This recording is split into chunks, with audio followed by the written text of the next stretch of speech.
माघ महीने की अमावस्या को ही मौनी अमावस्या के नाम से जाना जाता है। इस तिथि पर दान पुण्य के कार्य करने और पवित्र नदियों में स्नान करने का विशेष महत्व होता है। ये अमावस्या तपस्या और आध्यात्मिक कार्यों के लिए सबसे अच्छी मानी जाती है।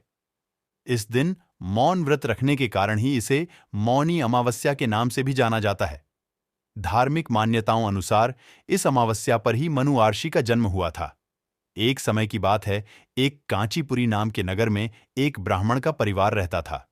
ब्राह्मण की पत्नी, एक पुत्री और इसके अलावा ब्राह्मण के 7 बेटे भी थे। ब्राह्मण ने अपने सभी पुत्रों का विवाह बड़ी धूमधाम से किया और फिर अपनी पुत्री गुणवती के लिए वर तलाशने लगा। उसने अपने बड़े बेटे को योग्य वर खोजने के लिए नगर से बाहर भेजा।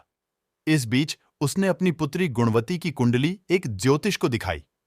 कुंडली देख ज्योतिष बोला कि आपकी बेटी विवाह के उपरांत सप्तपति होते ही विधवा हो जाएगी। यह सुनकर ब्राह्मण दुखी हो गया और ज्योतिष से इस दोष का निवारण बताने के लिए कहा। तब ज्योतिष ने कहा कि अगर सिंहल द्वीप में रहने वाली सोमा नाम की धोबिन शादी के समय अपना पुण्य आपकी पुत्री को दान कर दे और वर वधू को आशीर्वाद दें तो आपकी पुत्री आजीवन सुहागन रहेगी। यह सुनते ही ब्राह्मण ने अपने सबसे छोटे बेटे के साथ अपनी पुत्री को सोमा धोबीन के घर भेज दिया। उन्होंने सोमा धोबिन को पूरी बात बताई। सोमा धोबीन उनके साथ उनके घर जाने के लिए तैयार हो गई। इधर ब्राह्मण और उसकी पत्नी ने शादी की तैयारियां करके रखी थीं और पुत्री के आते ही ब्राह्मण ने गुणवती का विवाह कराया। परंतु सप्तपति होते ही ब्राह्मण की पुत्री गुणवती विधवा हो गई। तब सोमा धोबिन ने अपने सभी पुण्य का फल दान कर गुणवती के पति को पुनः जीवित कर दिया और वर वधू को आशीर्वाद देकर अपने घर के लिए वापस लौट गई। जब सोमा धोबिन अपने घर पहुंची तो उसने देखा कि उसके पति, पुत्र और दामाद तीनों की मृत्यु हो गई है।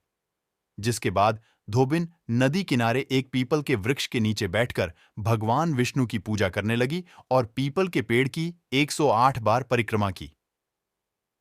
सोमा धोबिन की भक्ति से भगवान विष्णु ने प्रसन्न होकर सोमा धोबिन को पुण्य दिया, जिससे उसके पति, पुत्र और दामाद फिर से जीवित हो गए।